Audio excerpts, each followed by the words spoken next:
nyina akwa abashonko Enfambra Showdown Jumedi Su Kumasi Online TV, Thick TV, and our face on the Friends of Ken TV, and Nefiada. Trade Yampo Yanko Pon, Eden, the day ya drum yan into the Elkoswaya my emotional, and my baba's not video man, see, I made once a seminano, Eba Ababa Somo, Mesha ye, Baba, so when you subscribe, now was subscribing to the channel, dear mamma, one mammy thumbs up and so, ever honor no share video where I'm on you, be on a show was show, Eddie Amo before for the show you made the dance, no one catch and say, and if you had done that, me and my down shown to our back who could draw for no, why Gene Gentle who send a video no, Eddie a man one the brand now one chance and pan and I say, me de a baba summon, you made the issue the money to a sub brenya brebiano, and yamen qua and na midi, me mamuna quenano, na adjun shebiara wobiano, what they are far comment session, na say Eddie a mamintino, me boy video, me cast stories, and some mama bobo aduina, mubiano, o fire, ewa honoma,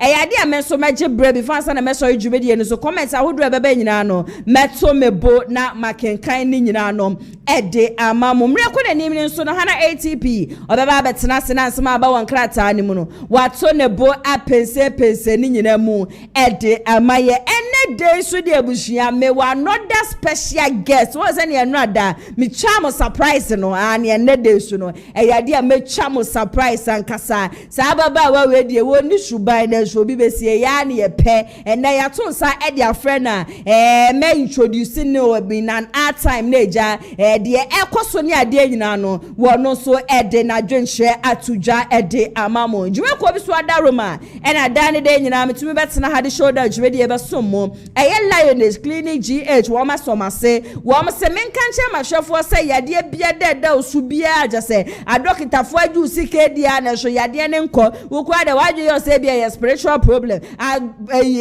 shuffle for Wama show you CK Dia, Wama so dear forget it. And my ya dear Ninku, ya dear be a kitted in Biano, Ube Piemo Mashia, ya, Wam will be drum the Bemawa, ya dear Ninanum, a bet to Eddie, a free honor, a free consultation into say, wouldn't you my mukra bet to two na copium or Mashia, ya, Ufra Wamu a telephone show, Wama Befa, Wama Bef, Jeso, Woman who bet to shame Commerce, scan, Abequaque, a laba, Abequaque, Nina, Nebusia, wouldn't you see Kebia, can't you be a that will be a shono, a idea woman do woman do be, a best send, there was 05596584003.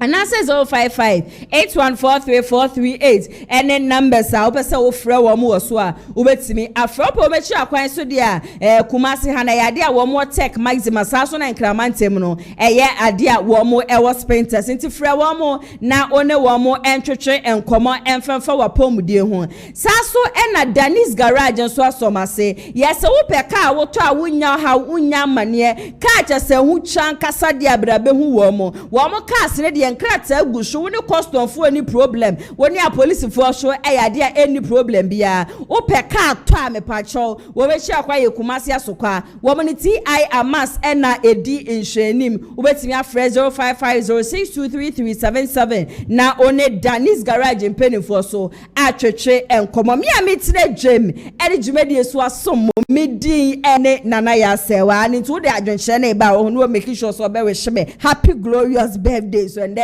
Twedi aponyankopon ede afe baakom aka memfie ho menko emfemamwe na watchwe one of the stories ebushana etrendi ye papa eye ababa wa cheso kopie mu e wo Mamprobi hospital na okopie mu e wo honom no na wono de yanofo edi wo mo ho enyinsan 9 months everything to hwe bi fefe ne ade no wono de wanye bi obi mboma wa bre nyinsan 9 months emu stars ne ade de wa fem ne ade wakoya wono kra de yeso ntume ncheme mfemfa ni baby agese yetete na agese ye no pressure yetete no ma ne ba etumi anya no ho aye fra abrante yi Valentine sase ye won Valentine day no mami etumi abetame ababa we mami ne ba ede adwane atese 2 days ago me beka chem say yade a police for ensa ashoni mu atese gender minister so kra no amagana fo nyina anya munti ase ose odi nani bekoso edi sansem we yechi na de ebesi bia no ama Ghana fo nyina no so ate na baba wo ko wi abai de ye nja ne mu saa keke ye maame so ye wi ande ba so omtoto niema ene ko ye na doye no. One of the questions na enipa bebre na ebisa ne say nti maame no ko wi a obi ba wodi ko afie no nti ne yire ne kunu ene afie hofo no nti wo man suspect mpo say ade a maame yakwa ko wi aba no om say ene mo nto mo bona me mbom nchiremu maame ya wo ko wi abai ebushia say ya so oto awade ashumienu ni kunu ye kremoni ena ni kunu haida nti dan na ni kunu ahai no enum note na debia no be hu no na nkremofo atade azimzimi enu bi na hye no yesese bi wotintosuo oti amaman te se obi a wonyinsen nti wo mu ne die ade a no wo mu nim nyina se maami eya ade a wafa yefunu enti no wo mu hye se de maami ne yesifate ani ade afida kro wo mu da sole ya maami se okọ hospital aba maami ko hospital ba ya within be 30 minutes one maami ne kita de be no wo mu si wakọ wo afa ba we dia wan che crowd and then they wom congratulate maami ni ade yeso obi kura shopping ni ade kura de be chen enti enne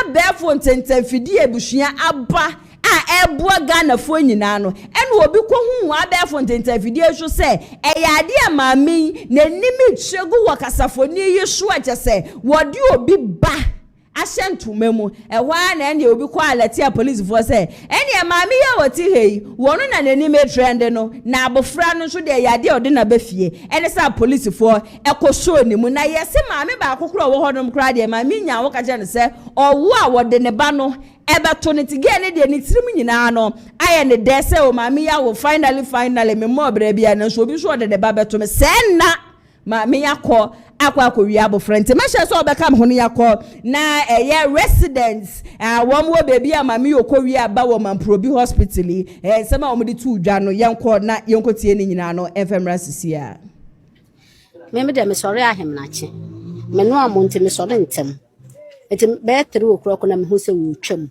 a okita bag ketwa a wo ko hospital nti asema me bisa ne se hospital wo kwede na opese wo kono abantem se oba de nwu se wo kwantem a ye hwe wontem ebebo be ye no ne first na osere ye na okoye enti maria me twitwi me nkukum na me hu se ka besi ho a wayi bebin ana me se eni se si ai no akwakọ we na wa amre ese ne sa na wo tie de na wa amre na obewo 20 mate so 15 eni ye nyina asere enti ade achi ne hu se sa akwala na ode ne baaye enye ne ba de to mana o me so o de ne ba baby no mo hwe ne chese o ma go me de ma hunu akwala no ma oba ma ankochia no ba no me se baby no efruma no enya akwala wa won enne nti e ba ye na o be fa akwala ne chese obi a hu se e yampanya ne ba. When I saw her coming from a taxi with the baby, I was here where I'm sitting. So in the morning, around 9, getting to 10 there. So she alighted with the taxi with the baby. So we were all happy that she has given birth. So we all say congratulations to her, and we were happy for her. So they went inside. They were happy, shouting here and there that she has given birth. She has delivered. So later on, we felt that she stole the baby at the hospital. Did you see any sign of pregnancy? Yeah, you see, the veil that she always put on cover everything. So she covered the baby, but the way she always acts, she acts like a pregnant woman. She will spit the saliva. She will act like that. So, and she's the kind of woman that when the leg always come big like the pregnant woman. So we all thought she's pregnant, but that one day we can't just go, let me see whether you are pregnant also. So and then ebushia nchechiremu no ene yakọ akwa gini nyina no abaniti yese maame ne de wo yobi a ne nan kra no etan ho no ne nan tumi ya kese nti wo mu ne de wo mu ni ma ne sa maame yade a wafa yefunu na de bia nso no enkremofo atade azimi de bia ebihye no de bia wo behye no wo bebia ebihye no nti e be se ko ye fast na nkeja wakwa akotam baby valentine de na ba no aba be kire so baby valentine is my new baby ya born a Valentine baby. Na said there was congratulations ni adie no. But na ebi show ekire wo madwe se yade em se amafo church na no nyanwo ye. Most time ya na ye society no eta ejeje amafo a wo mu enya enwo ye. Obi nware ya wo mu be ye dede na be na be wale na be na be wade. Nyame ya adom na nya be ma obe wale ni se etima. Ni a hyase e na wale ya che e na ye na wo ebusua ebi e na akoko fa asem we nyina no e de aba no ba ye be sere penifo so se wo mo nso ye no mo kohwe na adwen mu no mo nso se bibia ye stable a bibia e ye okay because obi entumi nko hospital tra sa keke nkota mo biba na de ye tete so won from memu ne se ya de nurse ni bia wo hospital honom no ya de wo no so ye involved because in the first place ma me ne ye den wo hu se wo bia wo foforo e na hospital honom so kra no ya de CCTV camera ni ade nyina no e wo honom we dey don't worry na ya se wa me de be echi ye papa de better phone bia no me ba betena video manum say na me de ni nyina no asom se show down jumedie o my Ghana de ba ko ha ye papa show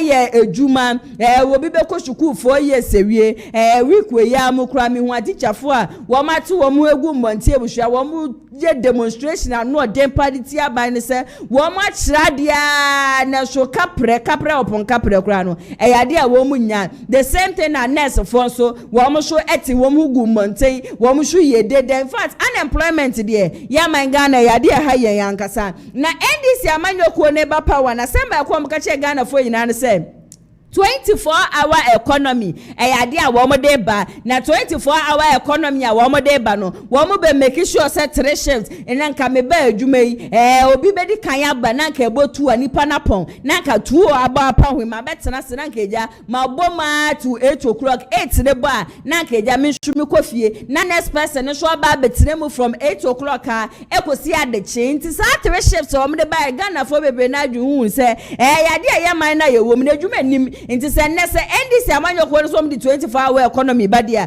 ende ye be show mo ankasa na ya to aba no ede ama wo mo na so yakoto aba ne de ma NDC fo wie ye buhia ya ye ni tuase 24-hour economy na dare bu achi bidi de bia no mo de ano de ene ndada ene eku Ghana for na 3 days today ene kopie mu e floor of parliament a just floor of parliament fo wo mu nyina no agi tu mu ene ende wo mu wie wo mu table me ye petition na select so a tete ene koto ye man penis excellency John Dramani Mahama nenim say sisi ane de 24-hour economy no ya de ya pass e wo parliament nti de ye hwa ase ane say wo de wonsa e be hyenkrata ase na sisi ane de 24-hour economy no bibia etumi akoso nti ane kwasem ye man peni wo je ye ene wo de ne nsa hyenkrata na se ene wo tim so ni ade na wo ka che Ghana fo nyina se oh me ni de mentin to hwe ngu fam sa fa me cheche manfa asem bia da meka bia no ye no kre me ka che Ghana for some the 24-hour economy ba mo be ka se bia ye ba ye ne ya che na mom no o se ya ade na wo mo ede packages bi ni ya ma bi keka ho ne ade na investors ebushia according to your president His Excellency John Dramani Mahama was se egu achi e che se wo mo be bo na 24-hour economy no etumi take effect no enya asem ke 26 ane de 24-hour economy aba be ye mra wo ye man yi mu a che se enche kra no ye be ho ane se most of the companies in anom operate a measure so be kam ho ne yakọ na yakọ akotie ye man penny His Excellency John Dramani Mahama na esimo de tu dwane nyina no enfemra sisi a video credit no enko enfama join news yentemra sisi a Cabinet colleagues have just appended my signature to give assent to the 24-hour authority bill.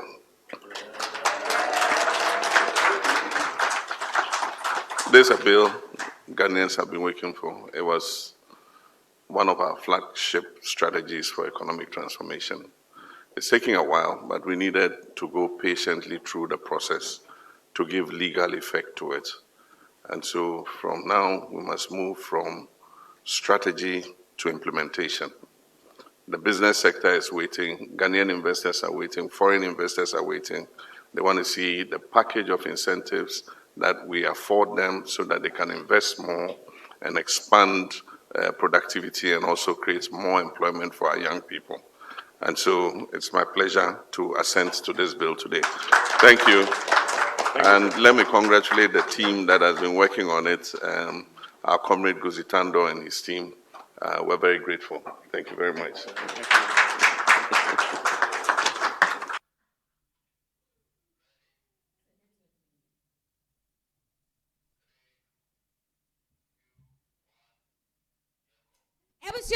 His Excellency John Dramani Mahama and Yakwakotie nsem nyina no abaninti 24-hour economy ne de ebushia abat na se ane sisi ane de wo makeka ne mesie ni agese mo amuni adwuma ya ne ade ina no ye mampeni nsem nka makoma nyina afantum yem na sisi ane de ejetuato eba be ye butu ewe ye man mu na de ba ko no se ye nyina ye nim se ye security system no problem kase pa wo ho I am sure se sisi a ye mampeni de nsa hye nkrata si wa check ya hwe no san ye mani nyina because sisi ano places bi on ma ebo 8 kura na wonko a wutumi enante mfa ho nti se ne 24-hour economy ba na wo bi a wo be kwa adwuma apon be 8 o'clock obefuka be kwa kodu fie be 9 no nipa no kodu fie a wo the person be safe ene ade nyina ye be sere munya check ho no ne so na mun check enfama ye san se ye di nipa ena chichi kuro ohun nti no se nipa be ko be ba na se no ho be to chima dia na ebusu akwa woko no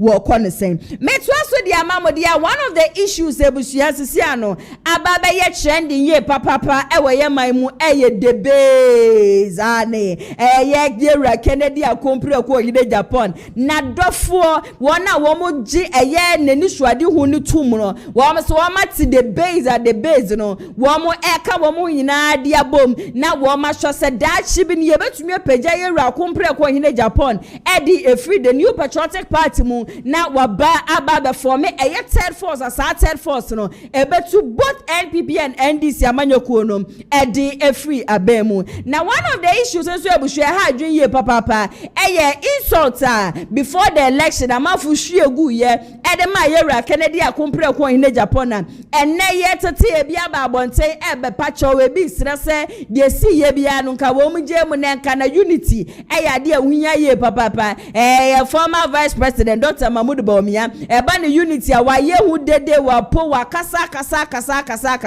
honorable Osei Kyei Mensah Bonsu wo no so sa abrante ya ne tipase be manim kankan nanim hu ya efre no kokei wo no so aba abonte se na ye kunwa na atonti no anka obi enja bibie mu na enka na ye hwe se de ye beboa se de be ya Dr. Mahmoud Bawumia obetimi aba be win 2028 election na eye ochibe fi wakotwetwe nkomo bi wo Lawson video credits no enkonfama wo mo na ebushia brantie ne koma wakotwetwe wo Lawson ni magye ebushia sebi mi wunya sebi wasa asem ni mu aka member of parliament awutumi ekwa parliament house ekwa shemra ede magana for de aka wo se wo yi obi a wo bie wo no se wo kasa wo se emofra nyina krade du anagye ne yete se wo be kasa yekopa kunwa edi besi wo no betie nsempa wo de ba betudwa nenso ensema papa ya ke bushia mi wuniti ehu ne nan se di amafo ani abre se sisi ane de se mo penka boma edi di atemni bia ekoye especially with yera compare ko hine Japan na ani enyan ye papa nti wo mo nhwese wo mo bekwa akopa ne chew na papa ne yawde bia da wodi wo na kuba mu nyina no ode beto nchen na ma focus se de be ya party ne betumi aba power 2028 no eyo honorable Ochibefi ebushia wose sa me pacho no odwe ho awonte ase obi enforce obi aso obi am join the MPP wutu baby na wa decide say me ba be join obe say sika obe topic as ne ade ade aba be boa party na wako election obi aso enforce ograse ko election wako election as we di ntwa it is part of the election into no we di ntwo no wo say ugi tum eni kwa say wo chance obi ba say nipa no e ba be pouch oso sa ade na ebushia e kwosho ne de wono de wonu obi anya adwen nne no onu obi aso aya adwen ya kina eni kwa say obi akọ baby akọ but for the sake of unity intino ebushi onu so be kase yenko pacho na de si ye ne ade bia no obi anja no kasa no be kase amafu ekoto aba na kire se eyade a Dr. Mahmoud Bawumia oye very popular eche yera compare ko hine Japan enu ti no okoto aba na me ye nam se na aye bia delegate amokoto aba na mododo ye sen delegate wo mo de kokromoti no ekoto aba no na wo mo dodo ye 211,849 delegates na wo mo koto aba no na wo be gina so be ka che Ghana for say esanse wo mo to aba ne ma Dr. Mahmoud Bawumia ntiro Bawumia ye popular che Ghana for nyina wo de se de Ghana for ani abedi a wo mo twa mo no 2028 na mo be hu se Bawumia oye popular anase won ye popular yenko na yenko ti honorable Achibe finsi mo de tu dwa ne nyina no emfamra sisia but MPP si kai ni ma bomu yie na ntiase ba e be win election Santi ase no mo be nya. it is possible Wo hwe de ekoya will you get that unity? well me ka say hwe party ni pe political party bi ani ho a otimi test the popularity yes say onam krom yes say Alaji Tanko or popular onan go for peno ye ni hu ye okay ye political party then you test popularity political party then they test So no election. elections Election number and test. call elections not would be winning or Oh yeah, popular. That's very all. simple. A political party can only test the popularity of its people or leaders through elections. And the call elections every obi a chena holding very free, fair elections. Transparent, yeah. Yeah, now obi a test na holding. Obi a obi on chenya. Ebi a obi no bi a shara ka obi se bi bofu. Ubu say. Menti adnase. Like say on your party ni. Political party no, yeah, the elections pe any the separating men from the boys. We are back to the table. You became who boom near Juma. Yes, if you don't move you must go back to them. We have, that is I know you answer then you say and no by force. It is not written down in books. So obi and bu of bia political party. What is the definition of political party? It is a group of people with the same ideas. I'm moving be different. Obi and force obi so Yeah.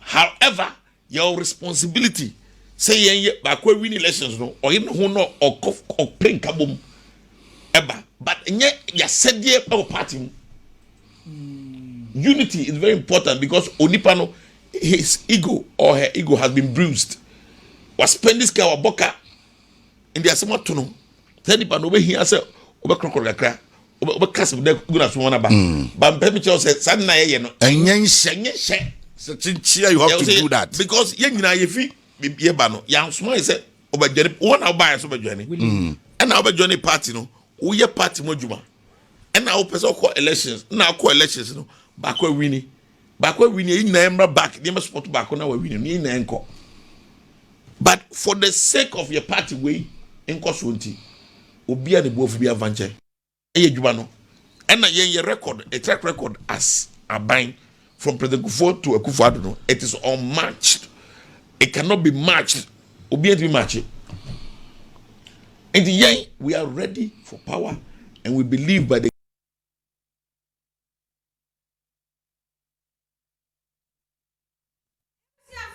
a member of parliament at the Manu Jabrin South and Yako Aquacotian Seminano at the Abanintin Sama. Honorable Achibe if you working, me name say before Sana war back can was soon which there will be and a nippani tune for say one co PM or national TV anti-social said the Anko Cancer and Fu say just a hand tiny Jen Nebushia and what MPP Amanyo Kunkro for be especially with Dr. Mahmoud Bawumia and Crawford. I am sure say 1 year one just almost a sound.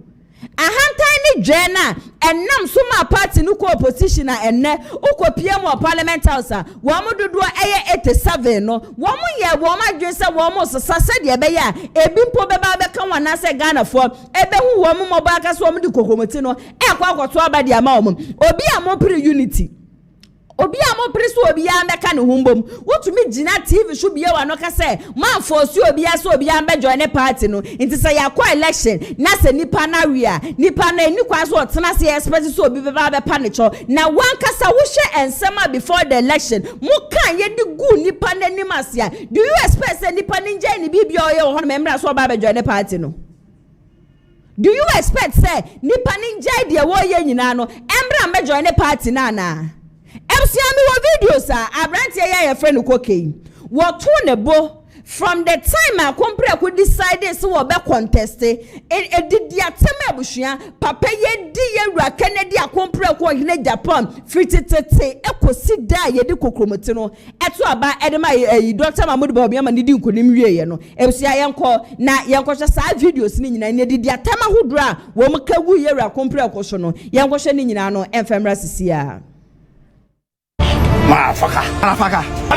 No be also was sika na untimi hwe nkofo edu achi. Every day you are lying. Dey be awabo obi mu awona. Umfa list mran nkofo awabo awo. Kontompunia.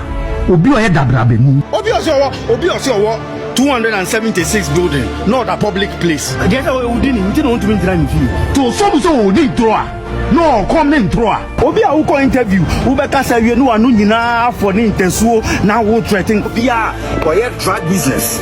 Oni obi kasa na oni pakro na yira. Ye beti aso. Who is this man? Menopause. Na ginimu enye clear. The man has shown to MPP say Odunefu ne nebusuafo 24 years in parliament. How many companies do you have in Asen? If you cry or Timu, your friend is saying moving picking only by God and Ontiaka, who 257 houses now to be hotel. What is credible about it? Credible people crack election, you will be about to check all your thoughts. Say. And then out on oil. A channel out on rice. Baukas or no be any to soon wouldn't be a jaw with Timu, then people are upset. Don't believe any jandamo. Yeah, UN, no, I go down or not. Yeah, the way. The boss, you need to wear the mouth. You need to so that. He hates Bawumia with everything. The family is my immediate to that. Na Kennedy immediate to so. Na Sani by immediate to so man why don't go contest election. When you follow a madman, when you see a mad person, you identify who the mad. The man what them. Kennedy is about tribal. And a ban in Torah. He's a hypocrite. Tell me what Honorable Ken has done for Ghana. Honorable Ken, you're more forgetting. Honorable, if you don't win, we don't care about you. What will you do if he wins the primaries? What will you support him? What are we going to sell? No, tell me what are we going to sell? What will we be selling? And you want to tell me, say, Mahmoud Bawumia has not heard any of this? No, he has heard it. The base. Ghana first. Ebusianti wo hwe edidi atema enyasem ketwa enkrofo ye hwiegu yera kompre ko hine Japan so nanka ye beka se ye wom se kunwa ne to ye nyina ye ba sankeja ye ba beka ye ho abomu ba ko nanka eja ye yi candidate ba ko obekwa akodi party nani but unfortunately kasabi ekobone ni ade ntinke ye sere munyina mofo obi abone mfanche no yera kompre ko ye nim se ba omia supporters eka de na ense efa wo ntimesel fa ye bone ye me say NPP amanyoko ni they cannot win 2028 election without a compare ko hine Japan. This is something that was wo munya wo mu coconut mu. Into honorable actually be fie for you to say man small obi anfa ma party ni mu. Na election na nipa no ko ye and a man small obi aso obi anko election and election they win or lose. Into say nipa na lose na so expect so obi ba be panicho mo be panicho then ma panicho na wo share video ya makobo eno so amanfo anya wo mo abrante ye just say they wo be dimpo na bushia eye ne den otumi di yewra Kennedy akompre ko hine Japan na temse ya we kra ye ko kade o na imagine some de abronya di sene atachia no wona wo mkeka nyina de ebe kan wa do you think senka Kennedy onja bebia mu sa atra keke no on be contest na say like on me campaign for Bawumia? That is what you people are expecting. Osei Kyei Mensah Bonsu say yakobosia ba ade a Kennedy want to me ko kabrofo ho atachia be ka je so be kwa ka madafaka wo UN yete ha yesi Kennedy de yemie ni trimo yete ha ye bia ya no ka kire ye sebi aboa wo so na wo den wura mu mpo no enim nyansa de chen ye wura Kennedy akompre ko hine Japan sebi sansenfo ne sankwase asem nyina no mo ka digu papa we ye ni mase do you expect say onje mu sa atra keke na we bia wonim nyansa obi a ye bia ni trim oba Thanksgiving obi a ye bia ni trim obi a sebi na adwenye adwuma obi a mo na mo se so odi matam ne ade wo krom anum se saa nipa ne jai ni bibia ye so otutu ne na yakoba me afie se congratulate no obi a na adwenye adwuma no otumi obetime be gina simpie so aye campaign dia Bawumia ye ra kompre akudi ye nya no wakasa dada ye nya ka kirew say obe free party ni mo won free party ni mo no dey to jewa but make sure say emma wo supporters in who say we gina campaign platform so ye campaign amaba omia. Don't try it and say said ye di watam ye de na hye wo mpabuam ebobo ya adwen de ma sankrofo no said ye yesi for attack ya man for wo di watam. If we see you campaigning for ye Dr. Mahmoud Bawumia, honorable Ken, we will not forgive you. Yeah, for born and fancho. This has got nothing to do with and your politics into ye jamu manenka. Ya so Ghana your politics ye your time. Your politics ye your time. Now obi to sa bronya ye ra kompre kwa to ahye ne pen obi adum brebi na one this camp or whatever full car it took our honorable Kennedy kompre kwa in Japan to give him money obi a Kennedy atoma na di pen otumi be kasa asem ya we nyina de che yewura na ye ra kompre ku be decide say it is election so let me just forget it. No, you people owe him an apology. You owe him an apology. And sir, the supporters and nothing at the base abano. And nunti and at the base abana the base no so na abano. Akumbre so on the one be join here. We just want him to shut up in the party. Of course, we want him to shut up. He shouldn't try it. Say you bet you obio, say you bet cool obio, say you bet you obio. He shouldn't talk. E mani meka bibia me say ebeteki akompre akokura say MPP amayoku onimpo no obi beba be ye mampani he should shut up and sit somewhere. He should shut up and sit somewhere cause obi a wonim nyansa won be ye campaign enfem obi mbedi nkunim. Obi a wonim nyansa no onye onu no obegina simpie so abeye campaign and the most annoying part ne say you see someone like kokatumi bia na no bisa say what has Kennedy done for the party? Are you serious? Ebra Kennedy 1992. Oye ni amadeboa party na abrantie wewe. Abrantie wo tumi koto esre wo bi 50 Ghana cedis. Kwanya ye fa so etam sika editue wo bi se monthly salary kro onim ye onye bi krada. And abrantie we because Dr. Mahmoud Bawumia ebe so obeye flag bearer nti o shema abrantie we di akompre ko hin Agyapong atem. Not even a day. And to me Babon Tembeka say, Sai did the atemo amudi atemina munjai. Number no Babon Tembeka che Ghana for say, or no name na ballot paper suntino. Young for course one on young forgetting go for womudi atem. But a brana a branch ya no ye Madam Kennedy, a nine. A brana wo di Bawumia atem no. Kennedy a ne di free jumem. Just one of their wada one nation yesho. Or no dia one nation yesho. Masa mon fam unity sam ni kope baby ntina Kennedy obe free ma won free but me says so akase say all free mon so dia we beg him he should keep quiet. Nobody has asked him to come and defend anybody. He is no longer the defender of MPP or defend a party ni wie ye no na sada ne say ye ka che ne se bia bo wo so no den wura mu mpo no enim nyansa e de chen no emsi ameto so e de amamodiam wo falumba so akasa na wafaluma ne kasa ye ina no se ena I think this week yampo ena afenyo markets babonten na afenyo beka se yewra Kennedy ne constituency o wini ye no enam niema bia Kennedy aye de aboa ne manfo ne ade na bre okwa ho kyeremu ne ade ina no Kennedy 5 million de support no no ka no beka se ebra ye di Kennedy atem Kennedy ye wudini ebra ye ka chen se bi onim nyansa ebra ye kan sema ensem fatade afa Kennedy ho no enti adenti na fanyo markets not even a day utumi ba bonti bebie wa no beka so se de mo ka se Kennedy oye bichire ya what to say no ontisa na me kra me kwa ho kiremu no papa we tumi bebo wa ntumi ameka hwe na emom no mafokoto aba wie na wo ayeto aba na wie e na wo ba bonti abeka se na Kennedy kra obo a oni ade wo se ende mfa no ho na Osei Kyei Mensah Bonsu a enne opri unity ebushia wafalumba wa tutu bi ede amano so no ne yere ne mpnanom ne ma ne busuafo 2028 wo mumu bie no hono ma wo mdi kokromete no ebeto aba ede ama MPP de bra da video credit no enko enfama the Good Sun TV amehwe so obeka me hono yakọ na yakọ akotie sansem we nyina no ede abasisia Tiana nsen ya munya aba ni ye kodi Ghana di wode afa de emrahye bedwam donkuma leader aba se mi bia bi mi business gu ye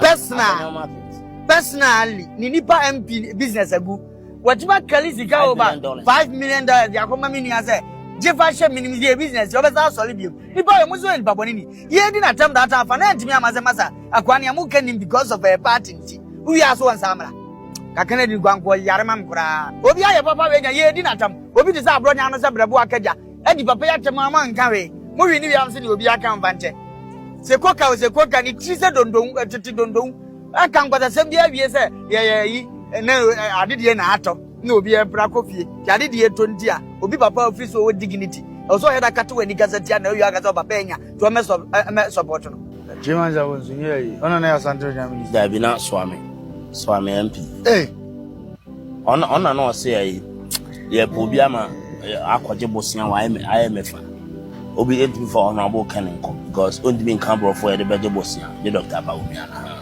nani obejon mo de obi tuma camera for the adone mo amon so campaign there ahaye ni twim nya IMF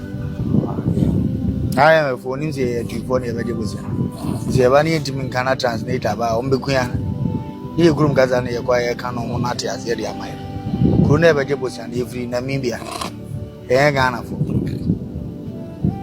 ya me de me mfawo kana di nyam na mbone bla ma kana di say all the party near the national and mo ye njo ba ko jo ma mi sinu kwa ba me ko guda ti ba me tie ni ni say floating prayers no kan asem yes wonde ezi wochina me do nyam jam bi me ska kura me nko so me ga jo de fasa bi so ga me ni me fie me nua no nyam ma me wow ma se o mu nyina adwene okay wow party ma se o mu nyina adwene me party party on kind of grade me party on kind of grade me yam party says anything was party said that was then news sir and an go for country say who MPP na wo na nakofo na ifirifie we mu na up to nakofo picture tie krom gros the mama say ya tete na amna kan mama so da uduru ara na mama so yes ya was ade we ba e wo be ko boy was a e tuna jeje mu e me na obedume wo no wawu ono tuma obi obedume wawu on de na otukọ be obedume se o MPP de let me have ba ono na ni ya na kofo ti o tuma wawu mampanyi gura ni se ba bi yakọ na nye dada no ono gro ni se nye mampanyi dada kofo gura so ni se ba bi e ba na nye enso abasa eno mbezo mo se anti no na no mo ko na asia so na aburo ni ejina na hwe nsema aburo ni kan no ono azaba se ma Kennedy meka ho na nipa no wura fi nsema na wo kan ho e de a kire se wo yihia wo be ma emmoa enu gi na me ntoma no ena wo so wo be kan ho be na de na wo be kan it is a me ni mu party ni bi ena mpesa me ba ni amoye papa ndi na wo be kan mo me huze mu ha me huze mu ni ga enu ga za me ba mo sa nya ni mu gidi ni amuka fa na we so o me kan wansa na aso na me gi na ono ne do so ndi na maba manka mnya party member papa if you be a support Kennedy bikura obekọ akọ join om no wajibi ba no onye party member papa obi onim say really truly onim say Kennedy ba na bebo bia no obekọ akọ support dewe Kennedy kokoro mma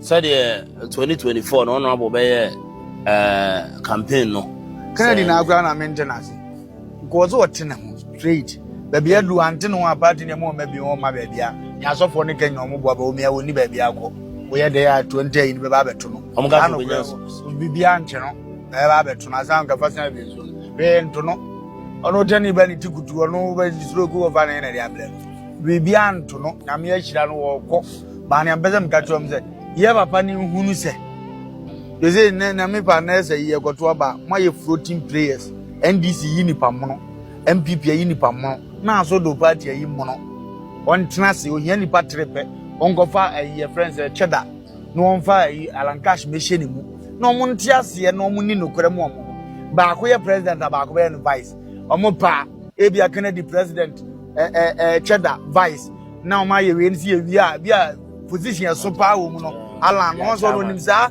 ekon ya fa so chairman na ni nyina wefo onimsa ne abrochefo redi alan level no na mdo no ahye na matena se aye ngrada atso na maka mo no mo yeso mo mfa ye twa no ye alan cheddar akoma wie wo ye dem se nkomu luzu anka mo fam tini akirema nka nsuman ne yi nyina beta wo machi na nanom so nyina bedi wo machi am mako basa ye neutral ayi no mo be ye no obi o mi ye nim no MPP ni amu yi ni ye nim no godi papa na ji hu no ye bia ye dwandada na bi so ya dandada en cheddar nso sa na mama na ebo adwuma ye se wono so ko ma biem Walk of mine, as you don't get Yana.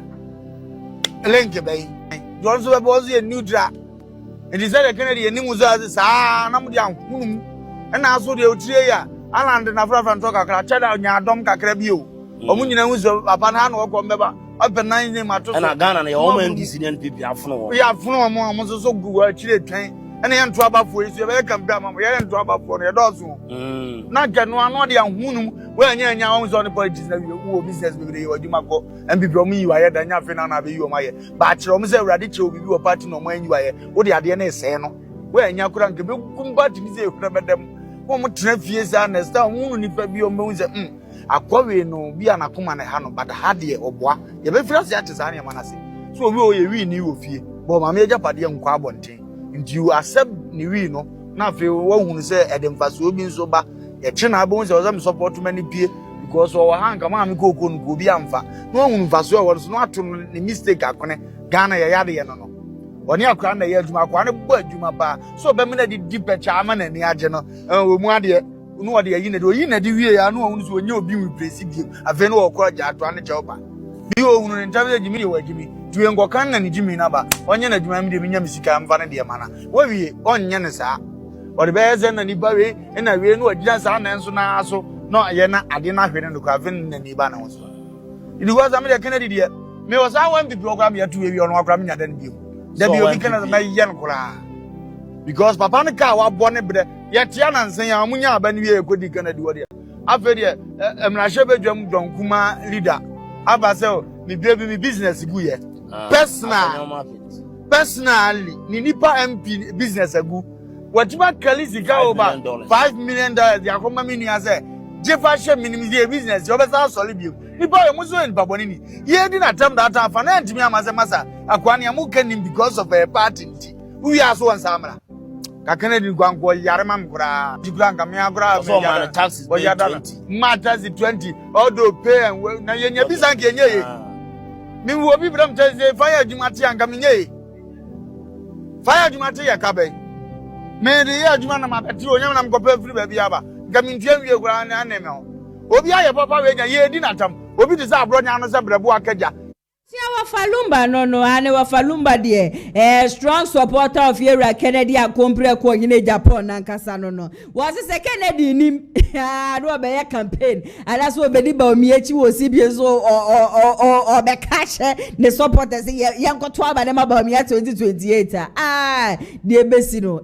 easy and the MP before wo mutam sika dan makra the man say want to aba ne ma party na wonye because onim say the current executives with nipa wo me candidates wo me kwayi wo nyina wo nka no kro nyina no ade a wo ye corrupt na sabe ya me na mo kase so de chairman Kwesi Poku anu ono so abobo na adwen na chairman Kwesi Poku say won tia se ne ntia ye se Kennedy anko thank you tont Thanksgiving nti no ye se Kennedy wa twe ne ho de free party no say de mo Canada the base na Kennedy free party wo se Kennedy ono onye coward Kennedy nye obi a wo ye hypocrite Kennedy nye obi a wo suru ade say me free party ma want to be ma bonten be ka che Ghana for say party we free Kennedy on so no asem na ti ya obeka eye bi nsu ya de obebie na no na waka ba Kennedy free party ni mu na Thanksgiving na Kennedy anko na ye bi nye Kennedy nko na anko ye former president na adodan Kwakufu Ado ebra wo mu wini ye ba me wini ye obegina wo so obepu ne to be sa asem papa bi amati ni se woye na adanti na Thanksgiving no one kwase one ko bride champion nanko no so Kennedy nso anko no enye issue okrom hanum se ya amafo de o manu begu so beka so on de Kennedy ama wa mba video credit no enko enfama sompa FM yentie ni nyina no enfamra sisia chama kwesi boku da tisai na wini nyame de here se wa mre ya bomo fonfram de nyame pe no ye se mojitum na onyi tum se de nyame pe no ye sa na ken ho tesen ho ye pa na se mo na makọ she kira mo de base movement e banana na ehun fo okro ba Kennedy kan wana o se den ehun fo okro ba Kennedy kan de bi Kennedy onye hufu bi sa na bi hu no Kennedy yankasa manu. Yes. The man has come to congratulate Baumia. Anna. Sure. And the man says, He believes in MPP. He's not a coward. If he wants to leave, he can openly come and say he wants to leave. But over to me, I show be a chili there. Can I don't say the party in Yadi? So the yarn we are cook Cabunia, then I'm over show with you, dear Tabon, or not, we can't say. Can you do Cromana or did the baby at TV? Anna, he could have let his boys do them, but he did it himself. He's a man of his word. He's his own man. Kennedy dear. On Shady Pechin Yard, ever since I knew him. On Ganj 7, that's a Kaway, David. Kennedy Kranadwin. Oh, yes. And so he's still with the New Patriotic Party. Has he given you any cause to suspect that I'm asking you. No, he's still in the party. Thanksgiving service, see you know. Gufado Brian Anna. Thanksgiving service, see you know. Say Brian Magufado Magamusa Adenja. Agufado, Papa Winnie, you know, be put to us away, Anna. Why win here? Yeah. Dr. Bamu. Oh, yeah, boy. Akufado Beding. He was there, that's one the stage. Also, about put to it. Oh, yeah, one of that. On stage. Oh, I saw it. There's videos all over the place. President Gufo baby, Anna. No, Nanado baby. Nanado. Bye. Bye. Anna. Kennedy bye. Have Brian back, Kennedy and Nanado. I don't know Kennedy and I news. That Saturday, he was not in town. No new crew. But sir, invite there. Already invite more earlier. Sir, invite also to say earlier there. You should know, say this is a party. Let me just speculate. Invite the buy and the baby and the baby. You think this one supersede the banner one there? Oh, until now the baby are right. No, I'm asking you. So no new.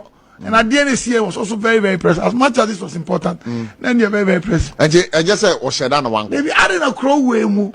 Fidabena side and by say, Obi Winyaba, Ojatum, or congratulating, or Jatum is over to party. No, the night before, cassette, or the party for say, in I am causing you more than Kaboma and Pipinko. Was it, that's give you a mother of Papa Nicky and go into where you party. I don't get it.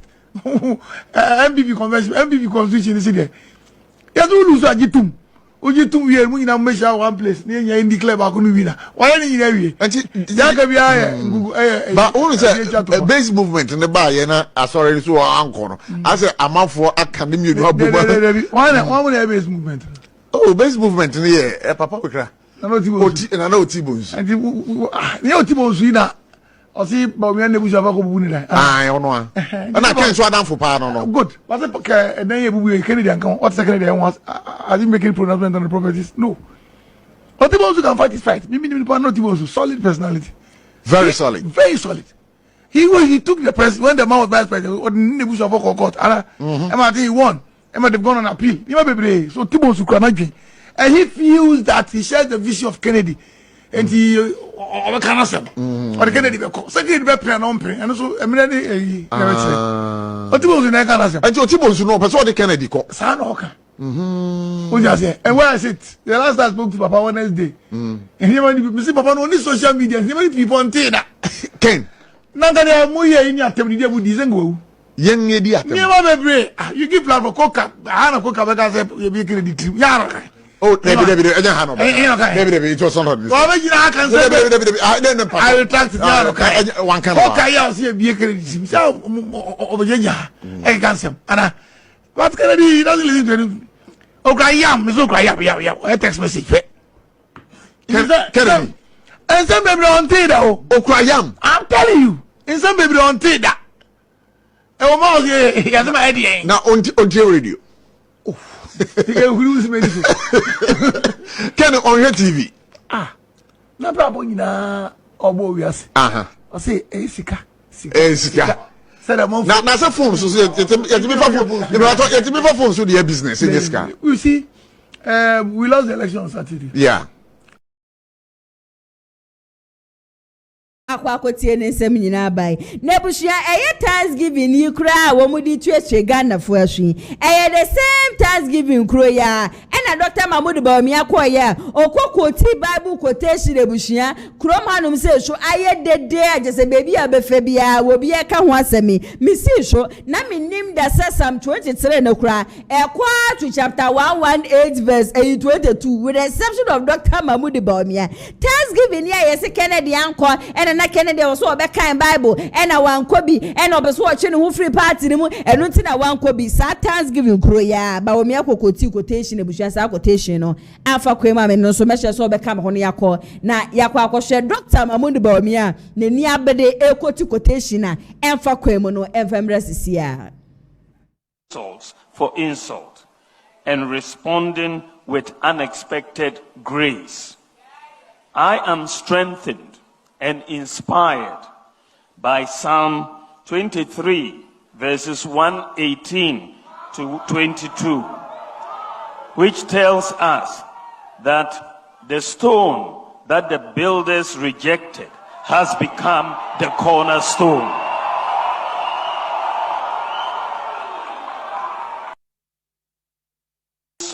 For insult and responding with unexpected grace.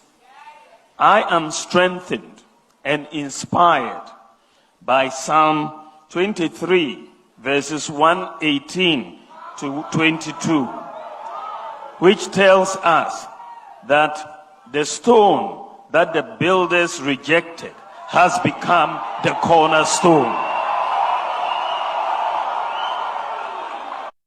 Psalm 23 you should epin verses nkwa na so Dr. Mamudu Bawumia de wa bone homode akwa akoped 118 chese minim nipa wo trust quotation ni e de ma Dr. Mamudu Bawumia wo no so begira wa na nebere ya wo be kan ye na wo be kan wie ye bushua beje tina ha wo krom ha ne ade ya ena efia kranche wa wo de na no aba betu me no wo se enye Bawumia ya na yese na anu ade yi cabinet meeting no no kwa ne nyansafo e wo honom no on ye wonyinni esan say wenye da edikan ya Dr. Mamudu Bawumia wo ba be quote eye quotation na emfa kwemu okopie mu recognize ko su bempa na so dem okopie mu hono so na bushia ade no so de two phone boko e de ma ye ko Bible mu no so no na nukura bia de nim efia kranche wa say enkrofo anu omugu honum nyina no omani age Bawumia quotation any Bible mu Bible yesi enyi bi mfrim na mfa bi nkan so de bia Bawumia wo multiply bi no times bi no ade bi ni ade wase enkrofo egu ho nyina so om ye hypocrite enkrofo egu ho nyina wo mpe Bawumia sem esan ka ye ene wo mpe Bawumia sem anka quotation na Bawumia make ye mpo no anka wo mbe prompt Bawumia na wo ye no osa ba be ka sem Dr. Mamudu Bawumia na nkasa no hu niam bi a ekeka ko ni ade kura ba Ghana fo nyire hu ni se ade ne ye de mana won hwem onkan won hwesa ade na me ba be ka no se ye papo se nye papo ye man His Excellency John Dramani Mahama ye man paper na so ready a ade ye de man nti obe ready wo fie nye da na program na so no en wo ba be gina honom aba be kan ba Bawumia de bibia ye de be man so onkan bia na bushia emfa kwemu ye nkwa ani enkotie efia crunch wa ne se mo de tu dwa no emfa brasisia we see during Thanksgiving, no, but here they are resum and yes, a very serious case. And because me a victim to a B, but me in cohort. Until me what evidence as a man making. Assembly. You walk room, and I have a part from your markings and Kyei Mensah Bonsu, a catcher Ghana for say. Ghanaians are Christians, yes, 72%. You know, for the first time, on set a record at the Muslim candidate and our president Abreye. Ayoyate. Oh, this all over. It's a MPP for the almost frown on your friends a Muslim for they don't allow tribal way. No, it's all over. They said it on media. It's all over. And I say it. And I'm a confirmed Muslim Abba. Muslims, they know the Bible very well. Muslims, the good ones, the scholars, they know the Bible very well. They don't make mockery of the Bible. And then they don't misquote the Bible. Sure, this is not the first time I hear Papa Mamudu Bawumia wa misquote the Bible. No, where you free advice, and I'm a Dema MPP and President Papa Mamudu Bawumia a campaigning. And two things, and I said three things. It either says somebody is in his camp sabotaging him, I own him. And now she said, Omo pese, Omo chair say, Sebi Mamudu Bawumia Jun somo Omo Krombenum. And now she said, "Omo person, omo catch Ghana for say Mahmoud Bawumia. You try dear mana on we do so no wakojina pieces so no wakai send you womb. He is becoming a senyamiya dom moa. Ebi obetumi abedi president. And now ye wo mai hana ye papa Mahama. Oko reading the script for say this is not my script. Obey you be free, which means man no one go through the script. Asa na okojina mpanyimfo anim akan na wokojina asori demo asori mpanyimfo atena ho na wako to Psalm 23 verse 118 na we say descending aba lower digit that's 22. Eja, it's not funny. Okay. No man na mokache say he is the wisest person left in MPP. More prayer the wisest person. Is it the wisest person you are painting for us? Na sa anofomu ni ho. Say dia na na fomu ye. Eja na na fomu. Eja enya. Ose Psalm 23 verses 118 to 22. That's 22. Eja Psalm 23 verse 6. Epem 6 it's not 18 yo. Verse Epem 6. Jennifer, me a Christian. You dare not misquote the Quran. You see, you dare not misquote the Quran. Me experience and can your mom release letter. I was Islamic school. I'm a child here because me misquote here, and they told me that me carry Holland the Nipa na called raw Mohammed cartoon here and they charity. But here we are, as hypocrites and cowards as some of us are. So you misquote Bible, you say no. Try Papa Mahmoud Bawumia, irrespective of everything, me sawo. But me try to be so. You're careful in your camp. So if you're to make sure some way mouth and you can't watch your scripture, and yesterday na me person me yet sure of something. So I went back to the video to what said or read it from scripture, and of course no read it from script. Enti nipa na ocho owom na ocho ma wo no sa nipa no wo ho wujiji nani na empanyimfo MPP fo eti ho no mo okanwe na mo bonsem na omo sere omo bons, and that's just how fake MPP is. So omo person omo ko painti obi say oya white na mo de be share your con. So we misquote Quran at this time and can shake Islamic scholars as media show their corrections. Me evidence, me confess 6 sheikhs for discipline, so for misquoting where we school. I say when we talk pa, but we love over some of these things. So be obey your man penny. This is not the first time I want misquoted Bible. No, this is the second time, and somebody is in there writing that script for the person, and you think it's normal. You think anyway, such a person. Young Brandon is say, or your wisest person. You are sure they are my own. When we do over it, one can confirm me and can check the Bible. And say, as someone may catch you in the pandemic, and you're no crap, and then you're no crap. It is a Muslim president now more dey bray MPP 4% more dey bray no anyway. Yes sir, Ghana we deserve better. Going forward, you know, young person no may be more. We want real genuine people for our country to rule. Do you belong to the party? We want real genuine people. It's not this one. It's Yaja say any party no cry akọ akansie no mo cry say fair. And fair election now, so you the base a free man. Is it fair? Some people now come on, your fair more. But at the end of the day, you the base, it could be team who is free. I'm a CC, my fly a beer or 2 months. Lankasa, Eka said, we are forming a new movement with Kennedy Agyapong Avanchero. What's the base? The base. Okay. It's but Ghana for the MPP dear. Trust.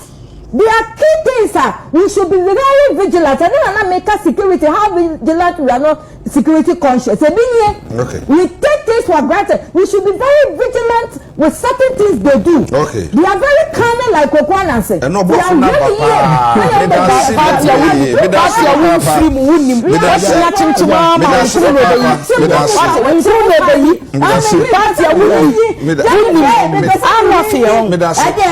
video credits no encore and Fama UTV na just say if you are Kranchowa was Ghana we deserve better. Ghana as a Christian country na Dr. Mahmoud Bawumia de bia wo misquote Bible ni ade o se Bawumia gaza so onye careful na enkrofo a wo metwa ne ho ahia da ne de nyina no wo mtra de ma no so no e bia na enkrofo no wo mpani ye na Bawumia ade so ye de bre wo fie kan mu tana kan mu akan mu ukodu program na se akan mu na de bia wo de misquote Bible you say my ye bi mfiri mu ne ye fa bi nkan ne bonsam gem ne de e bia na Bawumia be ko e bi sia 80 bia tena sia se ma ba won krata ade mu no wo ba aba be pensen ne nyina mu e de amaye ma me ntwa me husima enkwaje aboafo nkrato FM rasisia Ebusianti service biara wo hie bia na ye wapom de ho nsensem afre Lioness Clinic GH4 saa so na ye ka na ope atonso a obetimi afre Danis Garage ya de a wo mu bepe bi e de amama ATP akwaba na ya sewa bibia boko yesu adom na nso e oba de adaroma me so me hu ye papa ndense me na aba won krata ni okay ene ye boja ye nese mama fa the chronicle e fa ma ye tiefo ni ahwefo nyina kwa ba e fa me ne dey show down jumedies nene ube pie e wo krata ni nese ye nyina fiti last week ni benya nese koku akuafo o mobu afu ye papa so ma pa la yankasa na enu ada wo kopie mu omontin so mato mo ogu montin sa de endi sama ni ko no eno mo ye no okromo se nya don beti ase ne no mati ase because na anu ada na omo ba be mu no na omo no omo kasa ye se mo bakra na nya dom beti kokuo no na we de e ba ne se na matimati kokuo no so ehwi beti no ada demonstration de demonstration upon demonstration ankasa na e koso ne krata the chronicle so e de aba e wo hase na wo ba na sia se so a na se krata fe to so mienu ene miensa na se ato is forcing ni phone eda se na krata ni mi o hwe de wi wo simi smali na se wo hu se esi ana asempa aba ma ye koku kuafo esi ano o motimi di 855 million Ghana cedis sha se di twetwe ye kuafo kan krata so the chronicle so de aba me do ko daily gist na be pm enso e wo krata ni so na say easy ye ma many phone eda ha se na we na krata e bo ho amane se nyina be kai kroma se e den kofo bi tabi petition tintin we de mo odi ankasa e de ko pie mo ye ma pani ahwe ye se da bi ye hwe ye ma me Kyei Mensah ya ye hu dwumade bi a wo ye no yisi boss we ntimasa we ye gi ni furu no anso no ma wo wesp ankwa no ma memre so na me ko no so no kan wo bi na na krata e bo ho amane nren krata e ba ye na ne krata so e bo ho amane se ye ma me chief justice o mo petition na mo de ba ni na tozu o ma bo ni gallery ze o ntina se no mo nya o madwuma ne krata diligence so de aba na oba na sura say so a na anu ada na general secretary when PP abadikuo no be kasa ye say enche bia na MPP national chairmanship no say abato no ba be koso ni ade na no ma bia to mu se sika so mu twa 50,000 Ghana cedis a na kratai enso de abaka ma wa ha say wo ba na sia say so na say koku akuafo say no ada mo pa like say ye ma pani je de 28% de adai ado person ni ebusuafo be di wo kuro mu ase ya na ene krata ebo ho amane se no ada demonstration e kwa so okroma se no na enye fedi agro wo ba na sia se so na se 24-hour economy ye nyina ebe kai afi 2024 abda ne ye kwa akoto aba okroma se no and this amani ko no ma ya so nko adide okroma ne nyina ne se wo mo ba ba ma 24-hour economy no ebie enwuma nkasa ama youth abebre na e okroma se omunya adwuma nya no etimi enya bia ye e okroma se na krata ebo ho amane se ye ma pani je die wanya ede nsa ashe ase anase wasan ase esi 25 economy no e baba be ye adwuma nkasa e wo kroma se ne declare the diligence so e de abante na no pay ensema krata e de ba ye no e na ma pense mu nyina so kama so e de amount me de wo kwa the metro lanes na be pm enso krata ni ma krata fe to so nsia na se koku akuafo a eno amutu omogu monten so no ene krata e bo ho amane enso wa ha na wo ba na nsia ase so a na se ye NHIS form NSC no mo ba be ko ye university ahodo bebre na wo kroma se no na ejo makwa akopate na wo mo no mo ni health insurance no wo mo atimi aye bia ma mo ene krata enso e bo ho amane enso e wa ha wo ba na sia se so a na se eye General Secretary wa MPP amanikuo ni foni eda hase na nyina Nyankopon bo ahyehyɛ ya omodi agu akwama executive na bato na eba bekoso no bekoso ne krata the metro lens so ede aba mede wo ko Daily Graphic na be PM enso wo krata ne mususu a ne ase ma mpani JDM ni foni eda hase na enra adan na ko PM wo na ye no officer ne nye fedi agro ne nyina ye 24 hour economy 177 no we sia no wanya eldeninsa ahye ase a enche bia na eba bekɔhwe be kreti adwuma nkasa ama youth bebre na ewo kroma se ne krata so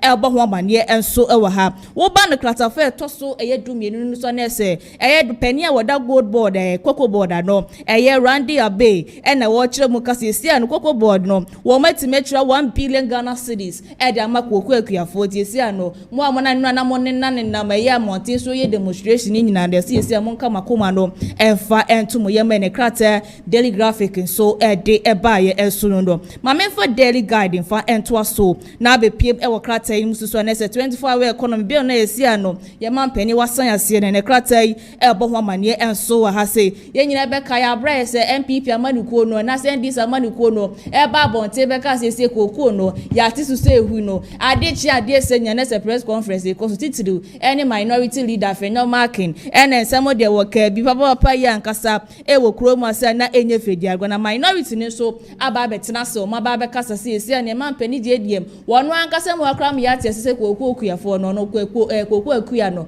wono ye bi ti se zika na ye tie so no kura no wono kan wo bi na we so the minority na betena se esi ane government no e release 855 million Ghana cedis se wo mo infantry akuyafo ne kan ne kratai enso ebo ho amane enso o ha se sanso e na Russia ni e wo be pie bu wo kuro ma se ti se we hu ti se Ghana fo bibifo ye hu se broni na ebe e na broni kwakwa ma Chelsea ya fechire Kongo ni enyina ye di akire kodo na won sense me ebe to so wo man Ghana mu ase ni social media no ye nyina hu se ye Rasam George e babonte be kan sen ba ku bien so obehwe se papa no ye de ni be gina mra no ni kura nyame enima ye ambassador wo no na wo man Ghana mu ye Russia ambassador no wo be kire mu ka kire Ghana fo nya se sa papa e kura won free Russia and then won sense bo gina e wo Daily Guide wo nya bi atobo ase na kenka ni nyina bi kama so efa emaye ayami wofa ye chama wonto me enrada ise wokopie mu wokoto na enye fedi agresi ane court won sensem no ya sanso apegem eda kwa kopie Nyankopon bi on the 10th ene krata Daily Guide so ede aba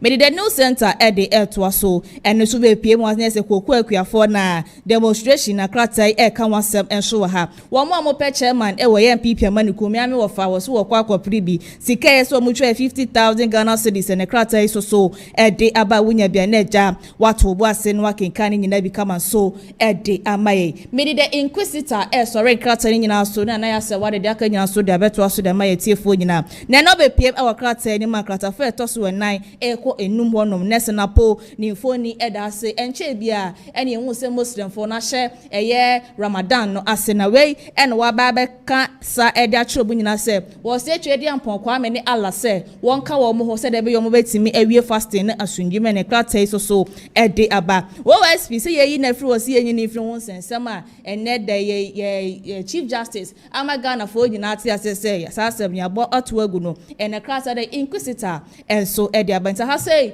ene mrebe me kwama me de ene nsem na bank krata ni nyina no me di besi Nyankopon bo mande ye sanso ebedi nhebo bi na ya sewa okay ATP da sense ma ba won krata ni mu no watobo apense ni nyina mu ede amaye ebusi am guest atena se ono so enche kra na achese nkomotwehwe no ahye ase na sabre ya menemo ka say eye ra Kennedy akompre ko hine Agyapong ni spokesperson eye kwesi kwaten wa ba bonte aba be kasa na ne kasa ye ni nyina no ene se sedi akompre ko wa sacrifice bebre na ede ama party a na we expect sanka party no betumi abona baso party ni mpo betumi aka se o anya hwe no wa bu ayempe ne so this time no eye ade achese party na sheda chi wo mani to the state say 2024 election kra na wo mko ye no Michael Kwe report wo mu bebie hwe beka che Ghana for say nam Kennedy akompre ko hine Agyapong nenum kasa ne ye bia wo ye nyina ne ka ho bi ene ma party no e lose election ne poto no was Kennedy tisi na wa ye kom no he is reflecting on himself on ka say wo free party ne mu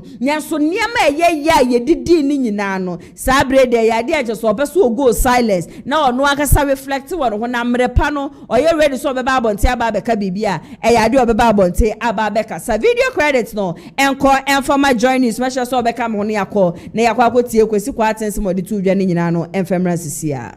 Do everything to support the party. But I mean, let's also be very honest to ourselves.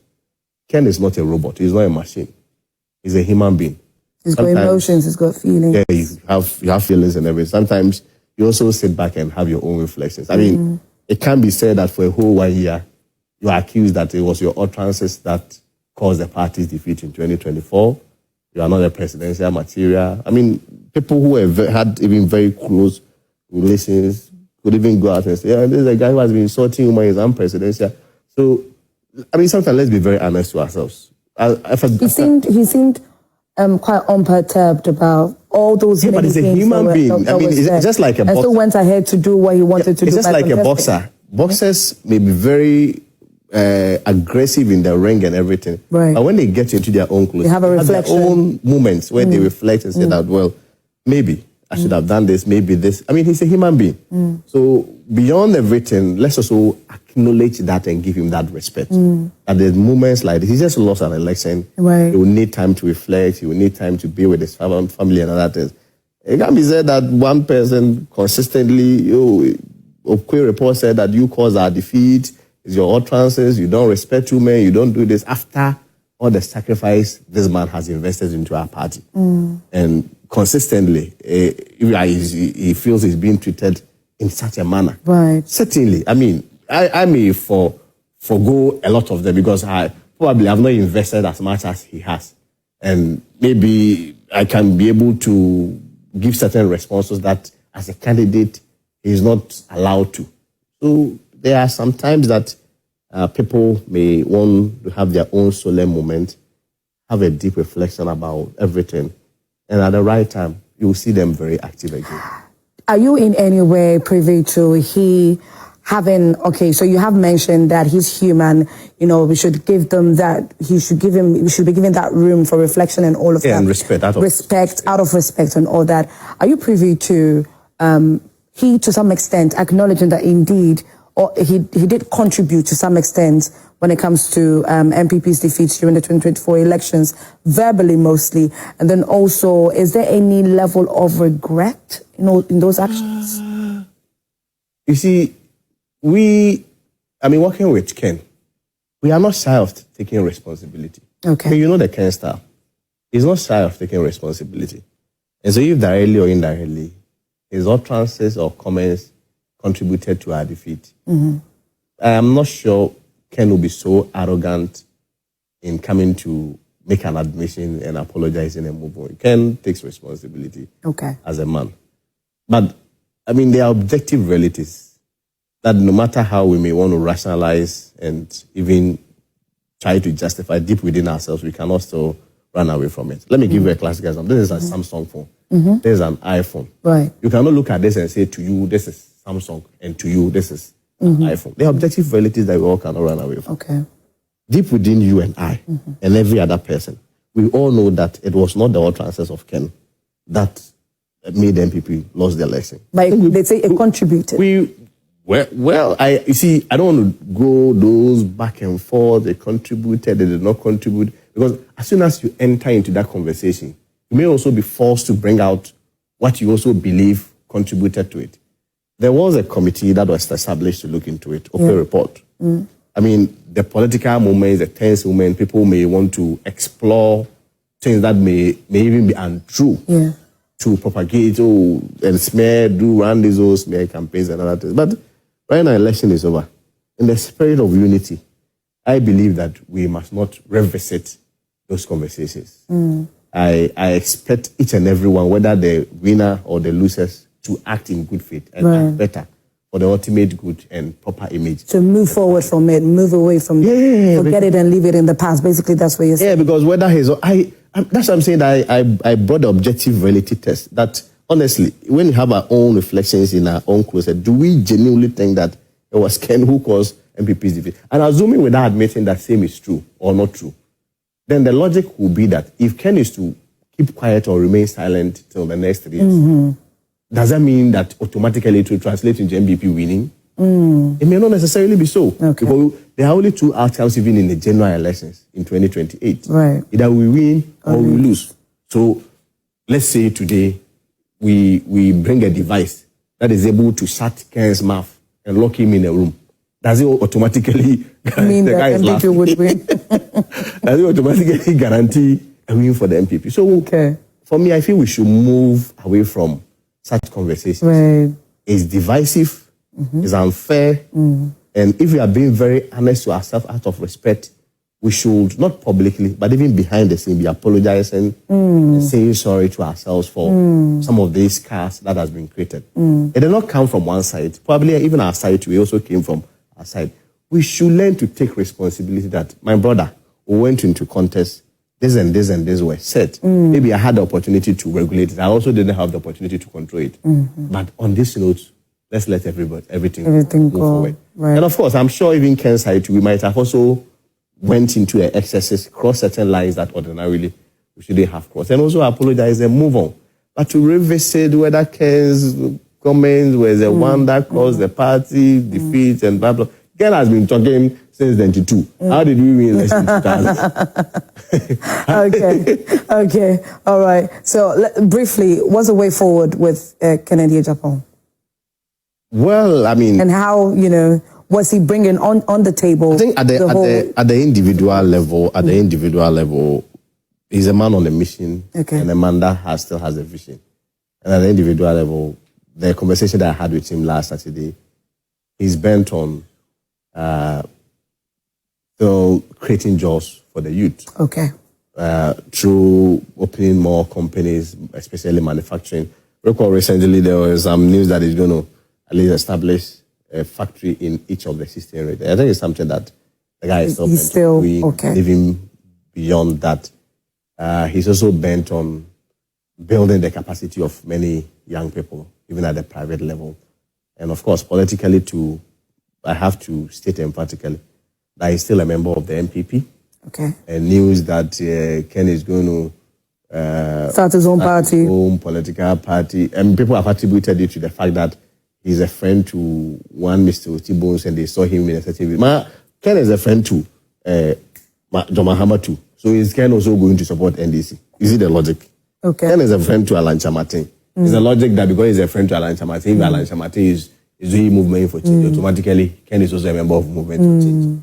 But I'm saying that there comes a time where we need to give people the room to reflect and come around at the time that is appropriate for them. He's not left the party. If you recall, he was the first person that even made a concession. If you recall, somebody, during the concession speech, somebody said, no, Ken, no vote. He said, no, that is not acceptable. 3 years is long, and people have even misconstrued that. This is a guy who, at that time, was addressing his supporters. That 3 years is a long time. You will heal. You'll be fine. Let's respect the decision of the party. But even that one was misconstrued, that Ken wishes doom for whoever won, which, for me, I felt it was unfair. But I can understand. We went into a very tense election. It is only natural that... Ebusiana chese kasamafo Mayera Kennedy akompre ko hine Japan kwesi kwaten ene yakwa akotie ne nsem nyina na base edikan akase Yera Kennedy die se yesi enam ne so na party no 2025 yempeso o mesan blame ni 2028 nti yesre ne ye papa on penny baby no ntena wo de so be free party no ma won free on free mu nso de a yempeso wo bet ye bet na no kasampo ewo NPP mu wenya ne ho awie de ne ode ne Marco schools akese de obedi we baby companies do coming to me de de beada ono amushukwa ne nfie no ko enim tini de wapre gu honom no on relaxe na wondi companies ebiebie no so na diska bebre na e de bebre ne yempese wo ye beteso wo ka bibia wo de obi nkasa ne political career akra ba wieye ye penisa ba pass wo be ba no defend MPP no ye ka ebuzia e de ga krom ha de ebesi enye asem keto akra sabe ya me mo ka say me guest for today ye Ama Ole ane Ama Ole Mrs. Bombo Grass What does the Jawa no and there meneno e babetre and commenting? My man akwaba shonko ama. Nana ya sewa. Bibia wako. Ya miadum bibia boko na onsu. Na miadum menso me hoye. Na ne de hefa na ufia just say. Mama to what you say. Ya samu baby amene na mpa ma bepie ha de anya som keto. Kwano wa. Anya som keto. Me who wanna who say nya kwan. Who dress na na chese me free krom. Baby am free na kwan wa pa. Amana the base. Mama ka base sa na uba we dede na the base. As a wo chairman for am say geli. The base re be a just wunti hujai. Nana ya sewa meda wase na mafa akwanya we so echia eye wetiefo ne wahwefo na omo a omo hwe eye Kumasi One Light TV, Friends of Ken TV, and afe eye Take TV na no mefa akwanya we so na mada omo aso sanso mefa akwanya we so na mechie aburochefo a omudi eye the base echi na so mada omo nyina so na se Nana ya the base we stand for the truth.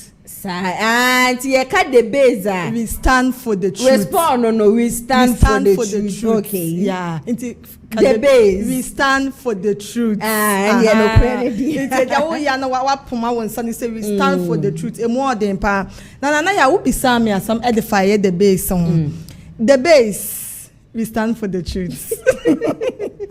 Nana ya say wa the base ababa beka abetena se agi akondwa ya mana akondwa kama ema the base no watsena mu achase no ho aye den pa na de akofa the base na ba ye ne se ye na ye behwe abra NPP omo presidential primaries na the course so ewo eye abatu onimu efrim bra omo nyina akofo omo files omo fele ye ede call ye abesi eda omo to abewie ye na chese ye hu ne se enyema bi wo ho a ankoye amfa ma eye Yera Kennedy akopreko osiade yo Agyapong eni ne chitai for enu ntina na ya se wa ye to abani wie ye no ye hu se ye di ncho ni de ye di se bio ye ndi last de but ye di second nkunim de nya ye de na chese ye di ncho na ye di ncho no ye ntumi ent na ho enfa ye nsa enfa hye ye demu fam sa enkasa ye etna ho ya wi da bi ya wi ne de ye nji ntum sta ye nwe ye na afi 2028 election January election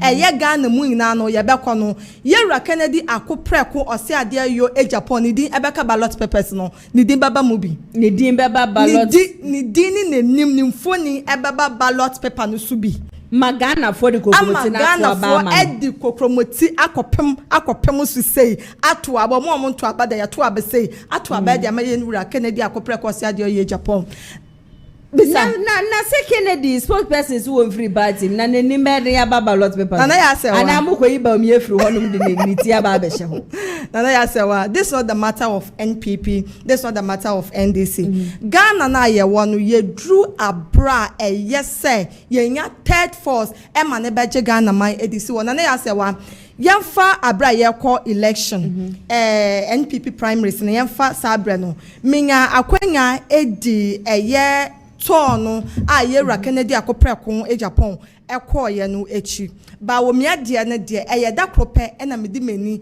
ekodi echi no kra no mo ba baabi ana me wona medi mani kodi echi na Ghana nkasa no NPP amayoko no menka na sa ye problem ba ko aye wo ewo NPP amayoko mu eye NPP delegates. Okay. Nana ya se wa bisam sa de ntina me wo mo to aba delegates o si ane hienfo na omo wo etu ahienfo na omo NPP amayoko no omo ena ye the problem of New Patriotic Party NPP. Nana ya se wa meka kosisen abra ye ko eye to no minya akwanya edi Honorable Kennedy akopreko Agyapong wechi kakra na Yera Kennedy akopreko Agyapong in Ashanti region onya akwanya na odeniama bebre kire se ade we se kube e na obefa otumi kire se kube we no ebetumi create eye 5 factories e wo Ashanti region ebetumi afa emebunu anase adwumayefo dodo beye se no mo aye adwuma wo mu sa so na sa ade we e na obefa no so otumi kire dia no so ebetumi aye ediama Ghana asech e na afa nso eye nipadomo ade we no se ye create ebie factory manu factory dudu a baby amano e na afi nipadoma ebetumi afọ mo e wo adwuma ne mu na ya se wa delegate na ya omoba no omo de dani de na meka say omo ya brofo papa ye ka Ghana enhwe ase agina NPP delegate so obi kura wo to meka say me de masa munya na munche scanentam na ye nkwa na ai munya na munche scanentam na ye nkwa message na nipa na be ka no odi wo beje ne ka sika no anya ne ka sika at least eye na omo show appreciation towards you coming maybe what distance are we free wo buy na eye na bi wo omo de wa obi wo a wo call ya say o ya ne temonya ne tana kasa tenten na we na de na de beboa o man no mekra no samo ye kra mekra me ba bi enya adwuma wo munye wan dwen se echi na bi no so no ni wo na ne ba ni wo ase adwuma na betumi agina ama ne na bi aba be ye adwuma e wo sa company no mu menya akonya edi eye Dr. Alhaji Mahmoud ba wo mi echa ne de ba ko pesantase e na menya amra kakra eno so the same thing na the delegate no moka monya na monche sika no entam na yanko na nya mo ba betunti mo ba je yemra ba betina ha say so we brought in the base afterwards say ye to abani na ewie ya ye huni say NPP amayoko na wo no from head to down sebio impanimfo no mu di amayoko na bi mu wo ho a nyansa ne adwene na ya say we bi na ebi ni mu tirimu okay say ye ni patana emu 9 adwene ne nyansa bi ni omutimu sadia kokatumi gina bebi kasa honorable Kennedy akoprekwa Agyapong sabi ote won ye bie ne to so sanso NNPP amayoko na ewo no empanimfo no mudi amayoko n'echi no na ya say wanyansa ene adwene ebi enni abom sadia Johnson abo akokọ no into the base ni na ebaye abraye to abewe ya meka midika kan ni yedi ntwo no enna echitaifo mudi Kennedy akoprekwa Agyapong echi ehu ni se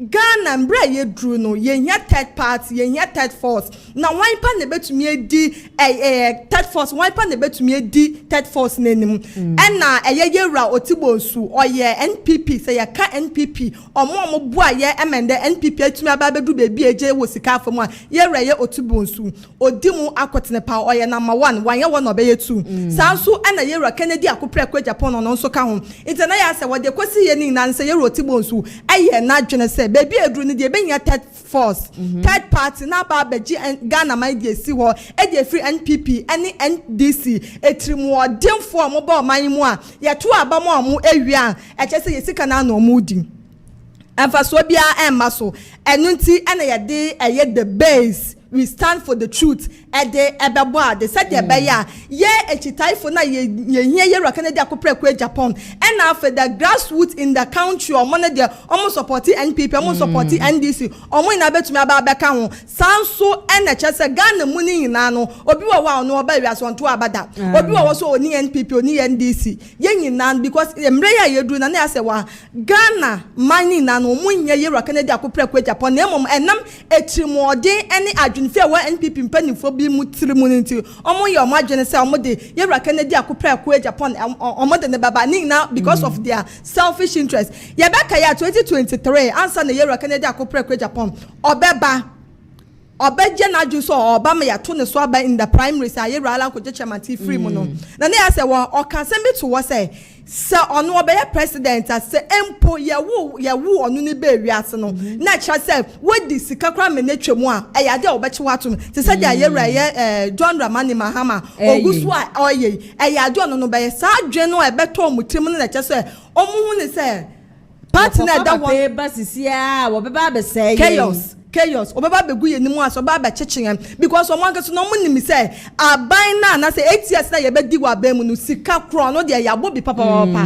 ya bo kro no edi oman ni sika edi party no su sika enu tie Kennedy akoprekwa Agyapong on because of the party he is coming in the name of Ghana he is coming to rescue Ghana from NPP for instance because of that inti na NPP for amayoko na ye omo adwen say papa we ya de na ba asambeto ye Internet say was who be some the base we stand for the truth we stand for the truth and na the base no and paper because the base it to me aba na ya say what they say the base ba ya na ya sam katwa baby a obefa bia the base baby a obefa bia the base baby a obefa bia ufa benkum ni fa baby a the base ama enye enada bi na manfo edada mu because yehu bi da. It is possible. Then so we reach 38.2%. I can't party. I can't company limited. And be prayer you do that. A back at 30, and can I back at 30 because 20% to Grammy. Yes, sure say. Dr. Alhaji Mahmoud Bawumia bet me be a day. Ama NPP. Ama Yokono. Nani I say wa. Question now will be some in a more day. Say ye between foot trophy go amanfo anim bedada wo mo da bi no I'm talking about people like one more year the base no afi e be kwa reaction na ye Alan Kojo Traman be free party ni mu beba na afi ye koto aba no o man to aba fama no na ya say wa make us no em say want the American ye no yie me akwanya di tour na ya koye nechi na baby a wo be ko bia de obi aka ne say Kennedy akopre kwa Japan Kennedy akopre kwa Japan osi ade yo Japan osi ade yo Japan osi ade yo ni na na kire say osi a oye de obeka bia no oye yanhwe ade bia ekoso me di betwam ye we baba unit no eso na masan akasa asam na so e de ato aso hwe say ye call ye thank you to after NPP ama ye to abawie ye last year